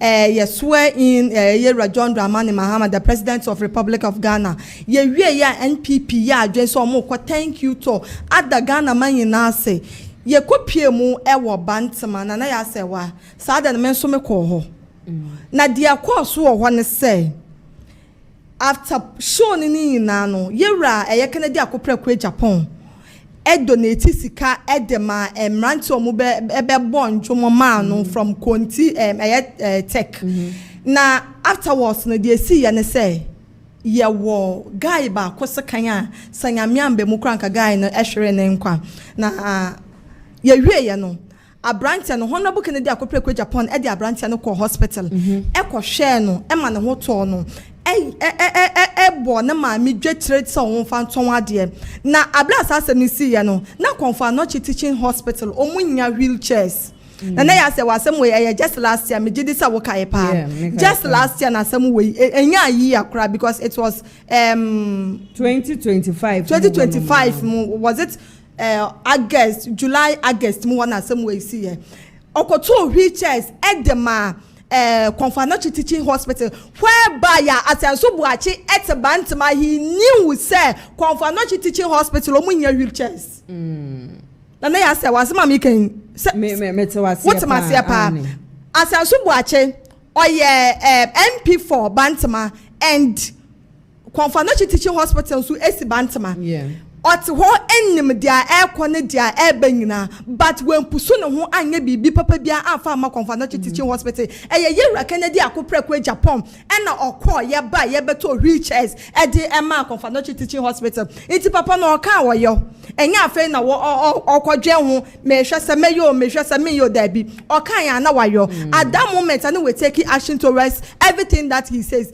and until ye Kennedy akopre kwa Japan omo di nechi no munim se papa no oka obeye. Okay. And this time around na ye wo mu ewo oman mu no na na ya se wa ye hia obi a obechen yera Jerry John Rawlings ye hia obi a nani edin a obetumi duofo obetumi a chen ye former president a wenya baby ko so far na dia ye beka se NDC ye nim nipa omode na eba NPP ye hu nipa omode na eba na ye mbisa o nipa ye de no eba ewo NPP amayoko nu a sebio ye man nkrata wo ntumi nkenkan obeye de na sa nipa no atumi akwa ye president of Ghana Wonji nisa na ya say why ye tran krata akra ba ne say Dr. Alhaji Mahmoud Bawumia the president of Ghana ye ton Ghana nti sansanya eno ane say wasanya want to mean reading krata no kra enhwe hu ni say eje kwa na ewom eno ase ye ton Ghana na ye tia na be bombu ye nyina ene ye wo be kwa he ene de aye me kwa he Danny boy beko hin Hannah beko hin Nigeria Atakra de onye baby obeko Nana ya say what they make say what you say. So this is the time ye hia wo bia obeche ye ra ye former president Jerry John Rawlings because ne ye nim say Rawlings ne near de papa otumi gina asa be mu enye be ma fa ho agi Ghana disi ho upland me ne umienu ye ho inti de ye kanin nan say the base ababa betna emba na ababa begu ababa betna na ne ya say wa yen hwe bibia ekoso abra NPP for di ntwo na yesi ye kwato obia bodewro e de akere Ghana ma se de be ya 2028 election na ye ba no se NPP delegate omuhuni nyansa to aba e de the best candidate and the right candidate ya obetumi age NPP in 2028 election e face NDC for na ya say one messages obia de ba ye one kasa tena se na hwe obia de mu ye rekene de akoprekwa Japan na de o de ba ye na ye exceptional e de musronko dia oba obeye but ya no mfu ede no mo nam na che se edidi atam step by step edidi atam from grade 1 to grade 15 no mu di atam but they never ever in their life so mo kase another creed ye be kan sam pa bi edi akile Ghana for delegate for Saint Omonto Abanfama Dr. Alhaji Mahmoud Bawumia do mo ye ni na ne so mu di ye Kennedy akoprekwa Japan watem whereby they knew say enyama do wa ye so mo ye but Kennedy akoprekwa Japan when fear mo dia na wo ye ni na ne so obode ro Samonto Abanfama me ba adie sei na meye me ba we sei na meye me ba ye di adie we eye bibia mfa so betumi aba ho dia ma but dia kwa ye ni na ne say ye di atam na ye bi say ye wo 2028 election na ye kono Dr. Alhaji Mahmoud Bawumia message ben e na wo beka e di ato Ghana fu otremu free senior high school na na do dan kwekufu ado de ba ye na Okay, ama sisi ano party no kasa de afa unity anaka ye expect say anka di atem ekoye ni bibi ekoye nka obi anje mu nenka na mu amakọ joy makoye de base anka mu nyina mo be kan na ni nyina ye party ba ko na nka obi ankokode na 2028 party no entumi emra power. Don't you see say unity so nka mu nyina mo forget bibi abebe kan wanka ebetumi aboa. Nana ya say wa yeah Zama the base we stand for the truth Nana ya say wa onwe say make san make ofa asembia esi wo bantima baye sa time na ya see ye call unity tour unity tour thank you tour na da so but butayenta ye call sa tour ni na say ye da Ghana fo ase no na ye kan ye ho e di abom Sato ni kwewiye after the turn dia na course so kanche be mu after the turn dia pa na course NPP amanyokuo no mu ye wa ha na koka tire no mi hu dia menfa nsusu na Ghana for man na nkasa sabio ye ya na ye pa akwase ampafu ho anka koka so krab na ya se wa koka betumi enya obada na so ebu ne pa ato ne pasa ya ne ya sewa ya asamuntia ana na ya sewa dia make wona menya ade wudika wa hwe se woda ho na koka da wo so na wo to ne pa ba na ya tire ne kura ite san ba ya na man kasa no yakopɔ boy ma se ya kukudrufu ampa na nka koka pa se koka ebenya bi atafle de eyasam hweko kasa dia ni stilicity e be ma enim ne be ma no ene be ma head shape a wodidi ye Kennedy akoprekwa Japan watem na mo ba beka unity tour sasan ye Katie Hammond na me papa na sam pa because this man no wo mbe no e ma wo re anwo wo be ni bia na wanije hwe papa se bia wo mfie kwa enim wutile ho efu dwen at least ye be hu ne se papa we e wo fie a okanyansa sam akira nkwada na ya se wade na ke ye Katie Hammond be ka ye sebio jimie ne nkwasia kaka se ya na ye Katie Hammond kaka ya na o lucy ni seat e wa dance askwa jimie se ya say emredru say ye raketi hamod ba ya kwan no wan yo but emredru say yes wo kɔ hɔ nkrase na okɔkɔ ye campaign no ɔno ka kyerɛ Ghana for say wɔno ne de say enye say ye beto aba konim say nkrase crash baby. What are you trying to tell us, we the Ghanaians? Na just say ye ne de ye say do ye Jimmy and na ye no ye ne ya salai nsuo to ewiabo ehumi tu no matter what ye kogina lai mu December bia na ya say wo wonim say the weather ni sitie na ye ya famu yakoto aba dia mo na wa beka che say yes ye beto aba ka wunnim say ekurase hye baby whereby you knew say ye wo constituency I say ka wo ye ka kwan de mo Yera keti amod. Shadia yera Kennedy akupre kwa Agyapong wa ye dia ma wo nyina. Wo betumi begina monten egu papa ye nimu ase na nda wo ba beka thank you. Your friend is saying unity. How dare you? Who said that to you? Yera keti amod. Ensin de ensichina.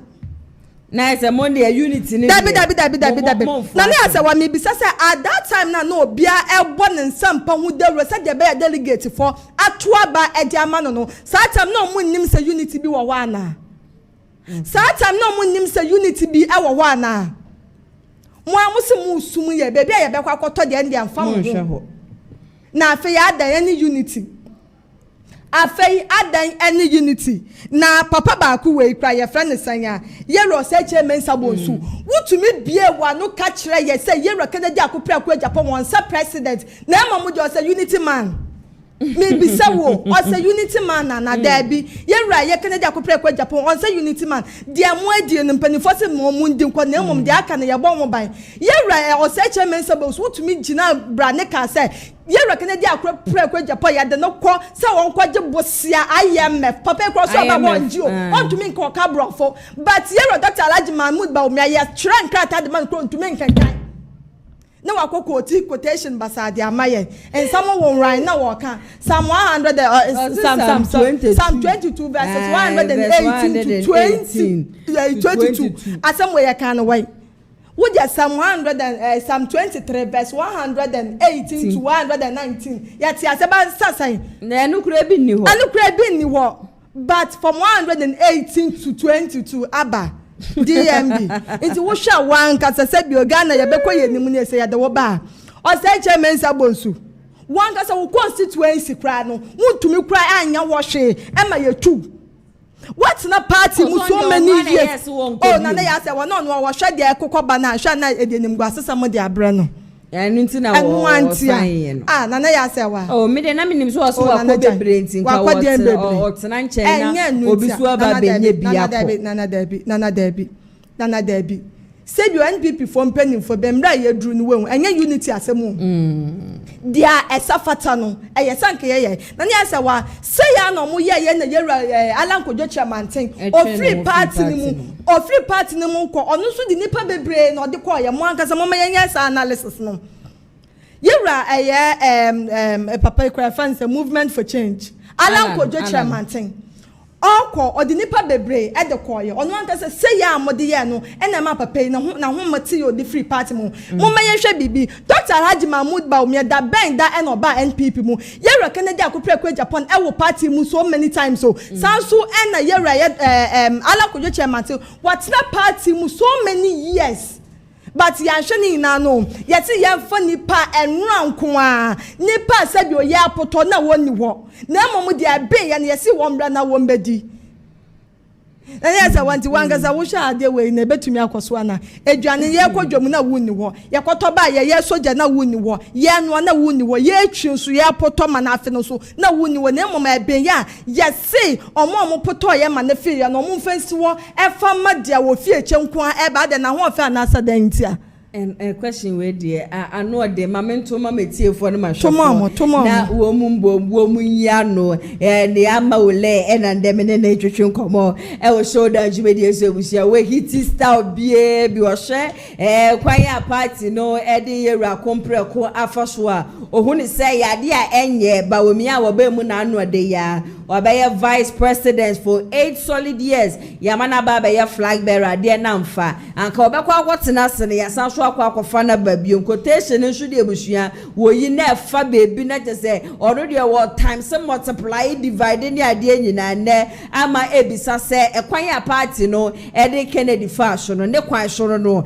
ana se enye ne kwan soro no na ama memre no emre no ankasa sisi robi wo hono ma oye NPP ni ankasa ose party ne de sebi mukofo odwan begina ho kra na meto ba edi ama no onipa wote saa na yenso ayewo eche ni yenso yenim se ba wo mie enya de wo betumi aboa Ghana for nipa wote saa ne futu oben e na wo de be ma no na ya sewa ya wade bia eya ye kasa ya de wo me je ya wo me to party yi mu nti we ya medan a party we e na meto aba e de amano na ya sewa mamfa se mentwam hwe se enkwada yi ma akwan omo ba ye na me hye yewura Kennedy akoprekwa Agyapong ni t-shirt e wo fie na mloki akwada of 4 years etumi bie na no ebisam sa sister ma wo NPP na mesereye o si me de mini NPP o mini minwom roted ye na ye wo NDC na me se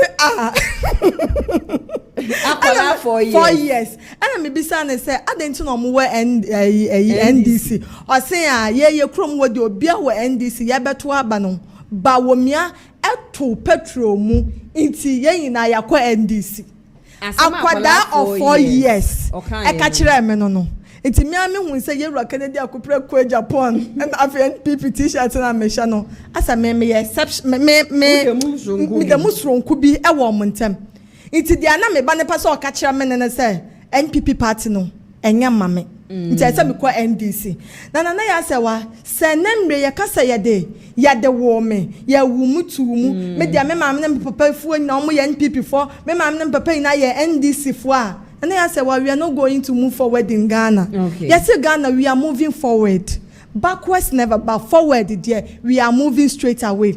So say ya wo me to NPP mu it may not NPP mu no matter what the omu ye ni na sa me support na me support sa me to abadema NPP ni pa bi amode ne baba bia yenko ye nim wo party ne mu yenko ye nim so wo man ne mu this is the time yesa Ghana for your solid worker. This is the time yesa your solid worker NPP for mpani for ni NPP amayoko no omu ni nka ye hwamwa ye Kennedy akoprekwa Japan e de aboa abron ye DC abron yo in the constituency wo koye na region is a region right or koye 11 seats and now ma drop ya besi ba akopɛ na asemesi wei na wo sori na odi ye Kennedy akoprekwa Japan watama wa hu na we hu say senseless person or ya senseless person ankasa into the ye ka kire wo bibia ne say the base yaba begina we stand for the truth the base we stand for PhD.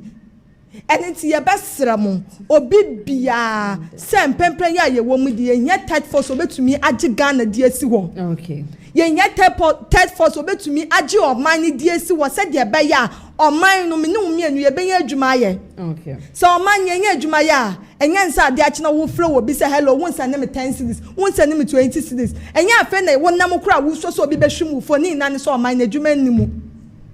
And this is for promising a 24-hour economy and Koko kra na ye titi so na me ne wu mienu ye pay na ye be ye ne denti ye be sre ye Kennedy akoprekwa Japan oda so gina mu me say 2028 election ni din nanim ni pedwan na eba ballot papers no so okay into ye na ye nto aba enfama the base okay ama ole ye beda wasiye papa po him still no can no vote. Emilia Sananaya, not now. Everything has changed. 2028. If I vote for Kennedy, I will also vote for the base MP candidate. If I couldn't see Kennedy, I will vote for Alan, vote for NDC MP at my constituency. And Nanaya, for now, we are not saying NPP again. No, not just say NPP Amanyo Kennedy.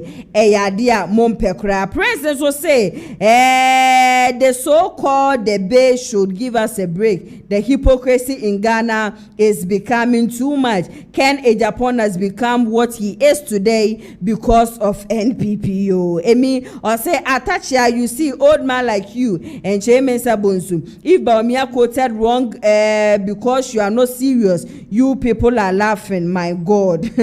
Oscar Bonsu, or see the base. Builders aiming for social employment. Okay, the base. Builders aiming for social employment. The base. Ghana first. This is coming from Andrews. Nanaya, do you know that the Bible verse Bawumia quoted is wrong in Psalm 118, verse 22 to 23?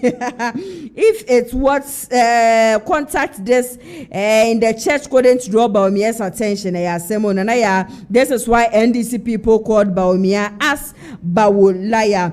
Grant George or see the base are far. The base freedom is coming. The base PhD. The base gets connected. The delegates didn't treat Honorable Kennedy Agyapong well at all. Nana entry and eka sa same way. Emi say NPP party, we are waiting for you 2028. You will see your real size. Yo, yabeda munyina. I say, ama, well, last and final words, 1 minute per. Na, yen sorry, Jimmy and so.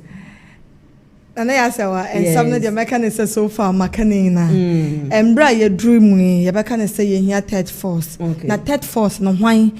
Ena Kyei Kennedy akopreko osia die yo Agyapong ena eko empempren NPP yaso omo sanso ena NDC yaso omo na me de wo NPP mu aye mehipa eye mpanimfo na omo wo NPP amayokuo ni mu asebi onyansa eni omutire mu no eni ntimasele Nyankopon ya adom a mpempren ya ye wo munya nyame ya adom ya ye wo munya mo de nipa mienu miensa mo mboa mo ho ano na mo hwehwe ye mu bi ya numbers ya ba adem to platform a ye nyina ye betumi aka ye ho e di abom na ya frɛ ye the base na nyame ya adom a ye Kennedy akopre kwa Agyapong me gidi se ono so obegye ye fa so na kyerɛ 2028 election na de ye nim ene de number 1 na ya da ho number 1. Okay, it was 0550623377 0550623377 opese obeka de base ho me pacho betimi afra na betimi send a message on WhatsApp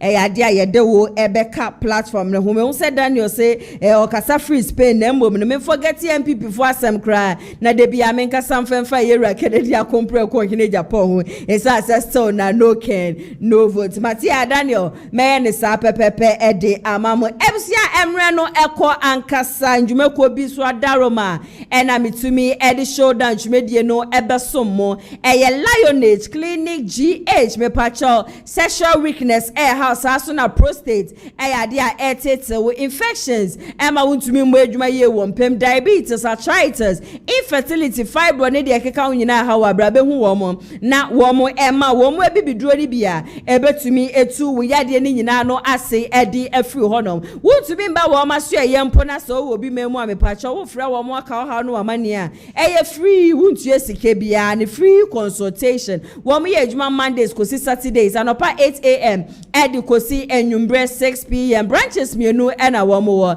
Kumasi han wo mo tech maxima ena nkramantem no eye ade a wo mo ewo sprinters so betumi afra wo mo 0559658403 and I say 0558143438 na one Lionage Clinic GH4 atwetwe enkomo Dennis Garage so ma say wo mo so se ka biara wo pe bia no bra be hu wo mo na bra beje wo de Elantra Lankusa V8 Tacoma cars ahodro na ebushia be pie mo showroom no na chese cars no asel so ankasa wo mo cars ne so de ebushia wo to achese wo ne aban any problem bia custom for emba embetete unti baby biara wo bia wo pe car to no bra be hu Dennis Garage for na bra beje wo de opo mechi akwan ya wo mo Kumasi asokwa wo mo ni TI Amas na edi inhwani wo betumi afra wo mo so 0550623377 na one eye Dennis Garage mpenifo so atwetwe enkomo maminda production team ni nyina se hana ATP ensem aba won krata ne moto no bu no pense ni nyina mu ede emamo